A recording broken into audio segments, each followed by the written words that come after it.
Band होती हैं, मतलब वो स्पायरली तो हो चुकी हैं लेकिन अब बैंड होंगी और इसी तरीके से फोल्ड होंगी, बैंड होकर फोल्ड होगी upon itself forming a globular shape.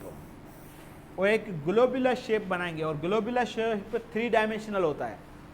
Globular shape 3 dimensional होता है तो इसीलिए वो इस तरीके का शेप बनाएंगे और इसी तरीके से क्या होगा कि सेकेंड स्ट्रक्चर जो है वो बैंड होकर फोल्ड होगी, ऐसे फोल्ड होगी और इसी फोल्डिंग से बनता है एक complex structure, more complex tertiary structure.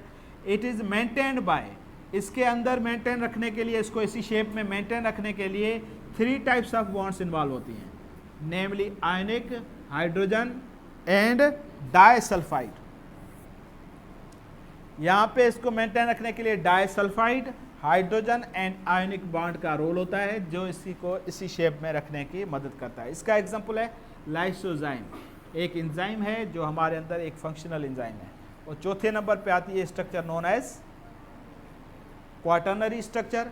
This type usually present in highly complex protein. ये स्ट्रक्चर हाईली कॉम्प्लेक्स में आती है, तो simple, complex, more complex, highly complex और इसी तरीके से या मोस्ट कॉम्प्लेक्स कह लें। ये क्वाटर्नरी स्ट्रक्चर जो है वो अक्सर करके सबसे बड़े प्रोटीन होते हैं और बहुत ही कॉम्प्लिकेटेड प्रोटीन होते हैं। जिनमें कैसे बनता है ये स्ट्रक्चर, ये बनता है विच पेप्टाइड टर्शरी चेन्स। ये टर्शरी जो चेन्स हैं, जो फोल्डेड पोर्शंस हैं, ये आपस में कंबाइन होते हैं, एग्रीगेट होते हैं। एग्रीगेट मतलब मिलते हैं आपस में। जब टर्शरी स्ट्रक्चर आपस में मिलते हैं तो held together by hydrophobic interactions, hydrogen and ionic bonds. और इनको बॉन्डिंग को साथ में मिलाने के लिए ये बॉन्डिंग इन्वॉल्व होती हैं और इसका एग्जांपल है हेमोग्लोबिन। और पढ़ा हुआ होगा आपने हेमोग्लोबिन क्या करता है। वैसे इनका काम सबका पता है, इंसुलिन का काम पता है, हेयर और वेब एंजाइम, हेमोग्लोबिन, इनका काम आपको पता है। ये स्ट्रक्चर्स हैं, आप देख सकते हैं यहाँ पे। ये देखो प्राइमरी स्ट्रक्चर है और इसमें आप अमाइनो एसिड की लीनियर अरेंजमेंट देख रहे हैं। अमाइनो एसिड की लीनियर अरेंजमेंट और इसके बीच में सिर्फ पेप्टाइड बॉन्ड पाई जाती है, प्राइमरी स्ट्रक्चर।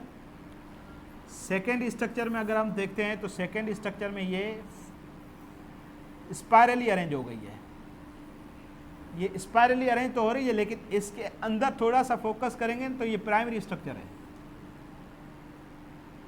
तो प्राइमरी स्ट्रक्चर से सेकेंड स्ट्रक्चर बनी और इसी तरीके से सेकेंड स्ट्रक्चर जब फोल्ड होती है, 3 डायमेंशनल स्ट्रक्चर बनाती है तो टर्शरी बनती है और टर्शरी के अंदर ये स्ट्रक्चर आती है।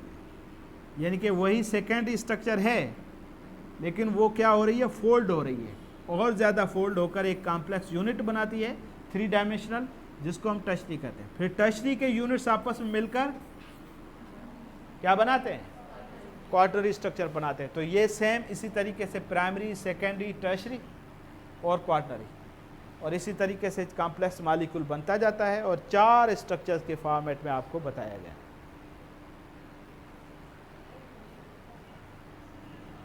बाकी इंसुलिन स्ट्रक्चर है, हेमोग्लोबिन है और इसके अलावा इसके टाइप फंक्शन नेक्स्ट क्लास में पढ़ेंगे। उम्मीद है यहाँ तक समझ में आ गया, क्लियर है। Thank you very much.